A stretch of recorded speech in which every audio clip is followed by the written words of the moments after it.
Margaret had come to accept that death was near, but not the crushing silence that would follow her last breath. With her children far away and her memories fading like old photographs, she feared one thing: leaving this world unseen, unloved, and forgotten. Then on a rain-soaked afternoon, a silent grey cat appeared on her porch. And somehow, Margaret knew, this wasn't just a visitor. It was the soul meant to stay until the very end. Whispers in the morning light. The winter sun had barely begun to rise over the frost-covered rooftops of Maplewood Lane, casting a pale golden glow through the curtains of the small cottage at the corner of the street. Inside, the only sound was the steady tick of an old clock and the occasional crackle of the wood-burning stove. Margaret sat by the window in her favourite chair, a hand-knit shawl draped over her shoulders, her frail fingers wrapped around a chipped teacup. Her blue eyes, once lively, were now quiet pools of memory, always gazing out as if searching for something, or someone. The world outside moved on without her. Neighbours hurried past, the postman came and went, and children giggled down the sidewalks, leaving behind echoes of life she no longer felt part of. Since Harold had passed 5 years ago and their children had moved to faraway cities with busy lives, silence had become her only companion. Until the day she saw the cat. It was a cold morning when it first appeared, no more than a smudge of grey fur against the white snow. Margaret noticed it from her window, a small creature curled under the withered rosebush by the fence. She watched as it shivered against the wind, its eyes half closed, looking too tired to go on. Something stirred in her. Without a word, she set down her tea and opened the front door. The cold bit at her skin, but she moved with purpose, carefully stepping down the icy path with a saucer of warm milk in hand. The cat didn't run. It only lifted its head slightly as though it recognized her soul. "You're a quiet one," she murmured, kneeling beside it. Her voice cracked with age, but carried a softness like an old lullaby. "Just like me." It didn't drink right away. Instead, it stared at her with eyes the color of fading storm clouds, mysterious, ancient, and knowing. Then, slowly, it leaned forward and lapped at the milk, purring so faintly that she thought she might be imagining it. Margaret named her Luna. From that day on, Luna never left. She didn't meow or cause mischief. She didn't scratch the furniture or beg for treats. She simply existed beside Margaret, following her from room to room, curling up by her feet, resting her chin on Margaret's knee, as if to say, "I'm here, I see you, you are not alone." And, in that quiet companionship, something changed in Margaret.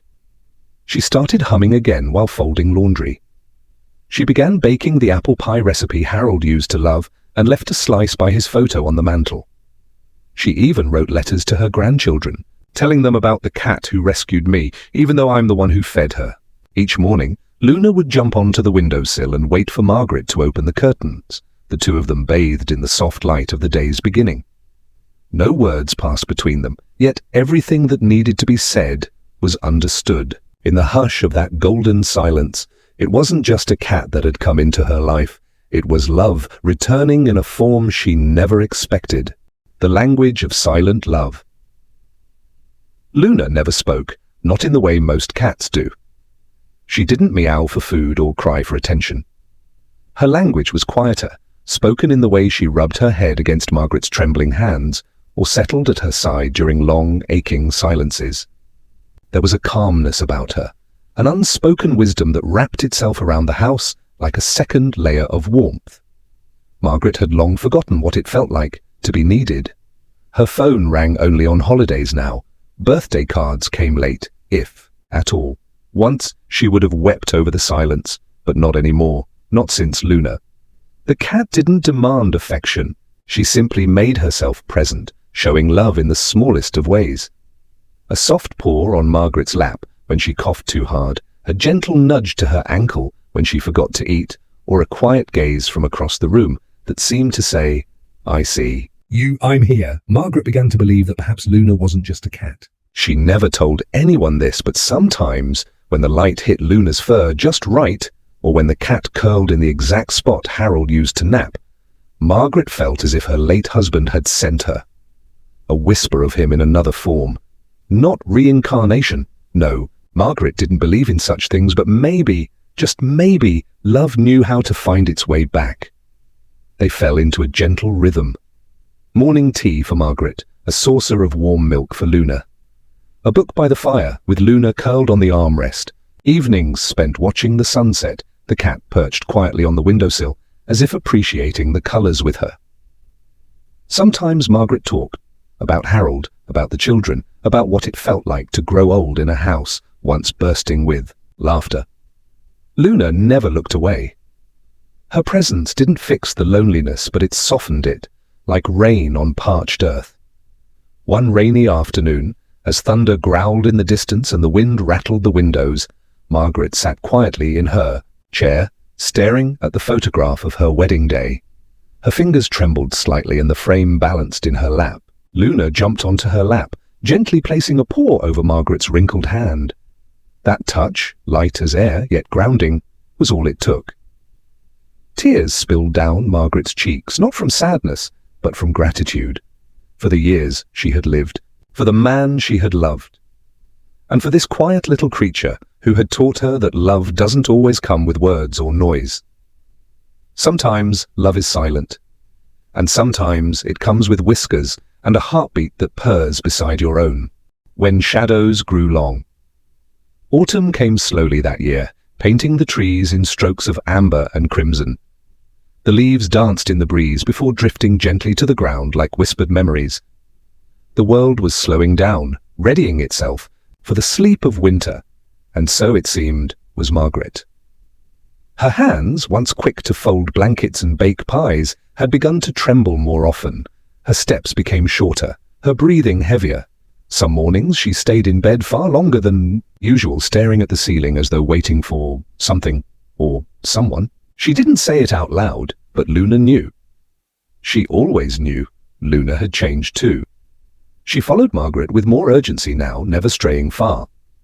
If Margaret moved from the kitchen to the parlor, Luna padded beside her, her eyes never leaving her face. When Margaret coughed in her sleep, Luna would rise from her own slumber and rest her body against her chest, as if to lend her strength. Margaret had always believed cats were mysterious, even aloof. But Luna defied every rule. She seemed tethered to Margaret's very soul, responding not to commands but to feelings, to shifts in energy, to pain that didn't need to be spoken. One evening, as the sky turned a dusky purple and the wind howled, outside the cottage, Margaret sat in her chair beneath a woolen blanket. She stared at the fire, lost in its flickering light, her face etched with quiet sorrow. "I think my time is coming," she whispered. The words didn't frighten her. They floated from her lips like a confession, a truth she had carried silently in her chest. Her body, once resilient, now betrayed her with every shallow breath. She no longer dreamed of spring gardens or summer picnics. Her thoughts wandered to the skies, to Harold, and to the possibility of reunion in some place beyond this one. Luna, curled by the fire, lifted her head. She stared at Margaret with such intensity that it made her pause. The cat stood, walked across the room, and leapt gently into her lap. She pressed her forehead against Margaret's heart and began to purr, loud and steady. That sound, that simple vibration of life, made Margaret cry. "I'm not scared," she said, through a tearful smile. "But I don't want to leave you behind." Luna responded only by curling tighter against her, her soft body warm and grounding. In that moment, with the fire crackling low and the storm hurling rain against the windows, Margaret understood something she never had before. Love isn't always about holding on. Sometimes it's about letting go, with grace, with peace, and with someone there to witness the end. The shadows grew longer each day after that. Margaret moved more slowly, and Luna never once left her side, not even when the nights grew too quiet, not even when the air inside the cottage seemed to be still. Luna was waiting for the right moment to say goodbye. Sleepless nights and soft pause.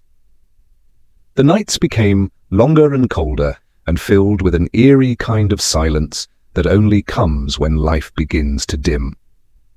Margaret no longer moved through the house. Her world had shrunk to a bed by the window and the soft rustle of bed sheets.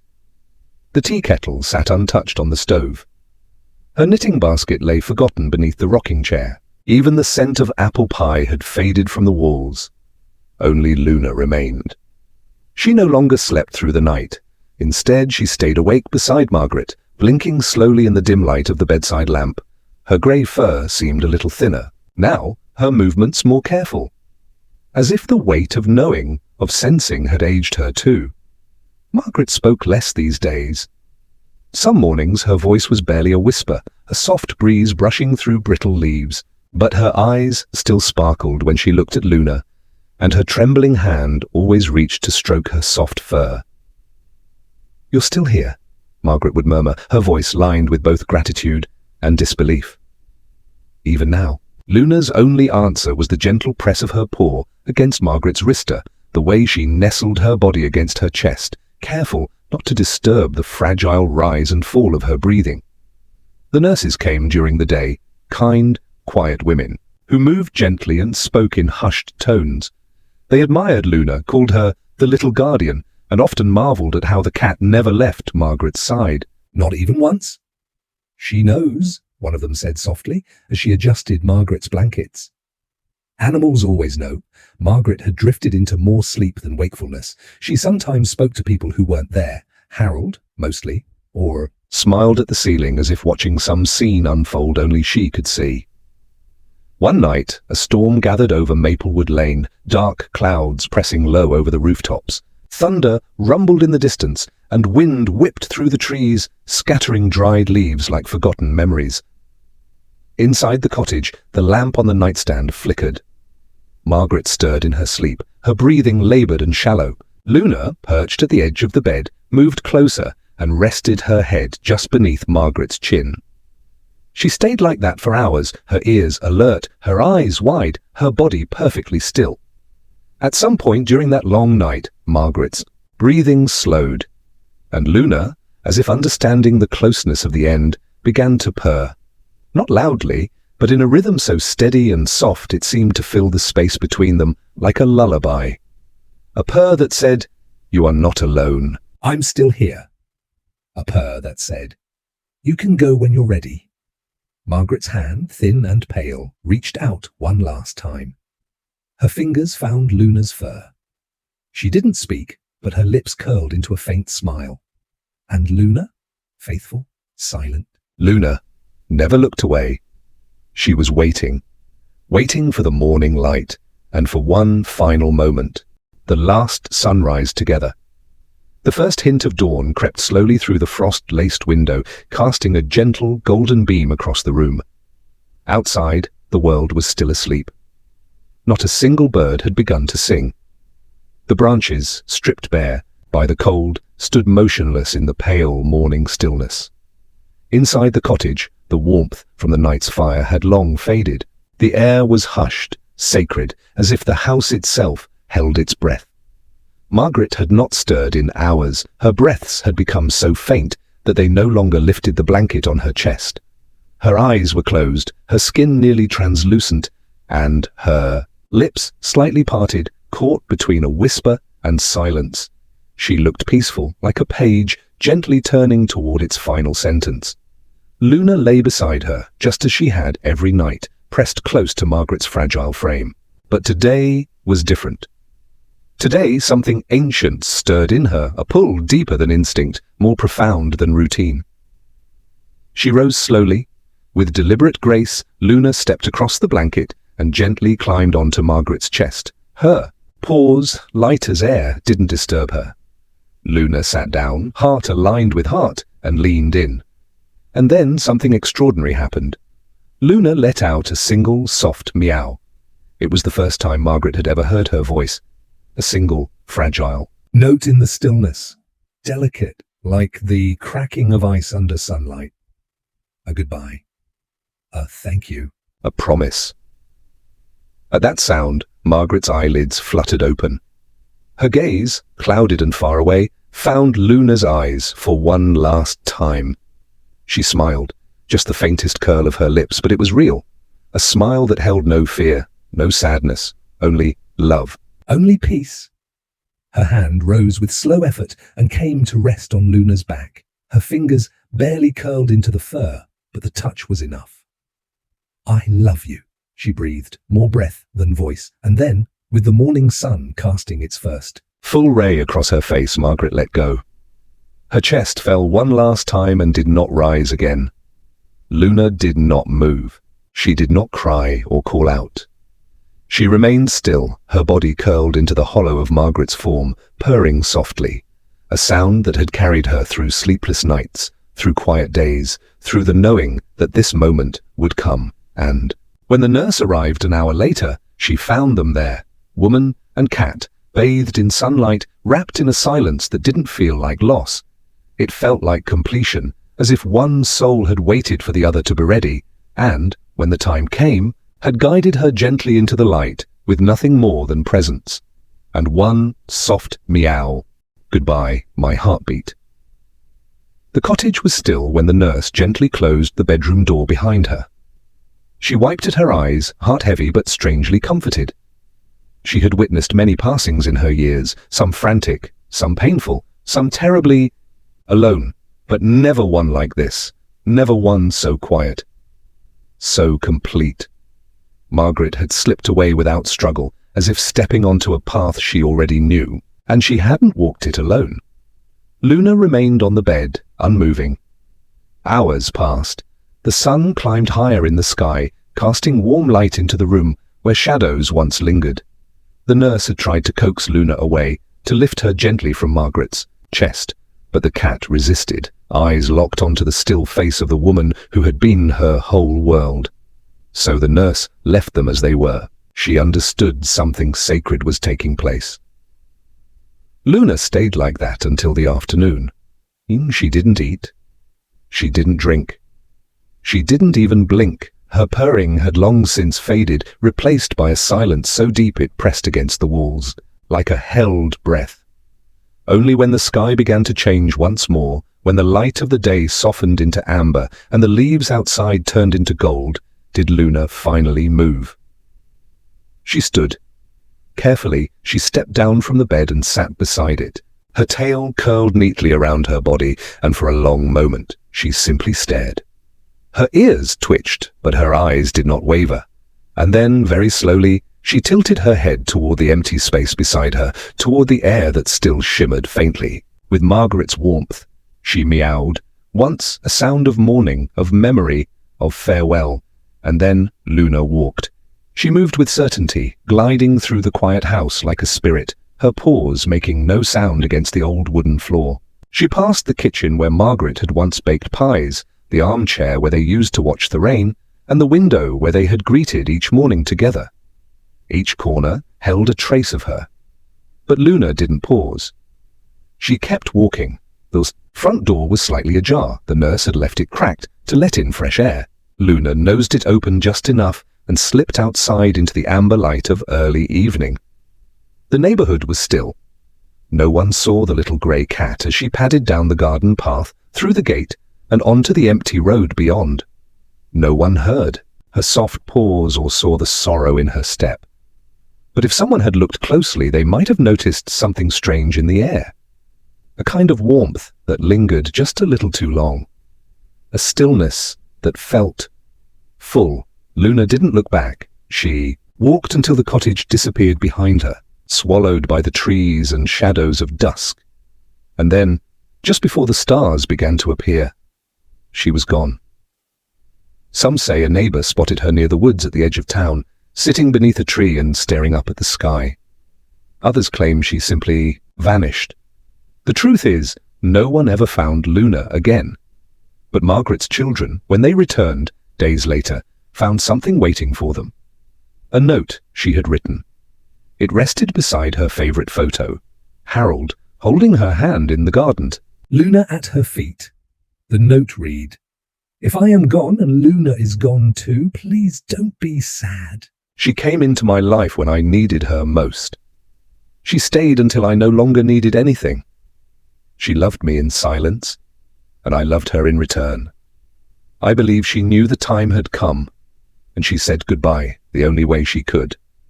Some goodbyes are quiet, but they last forever.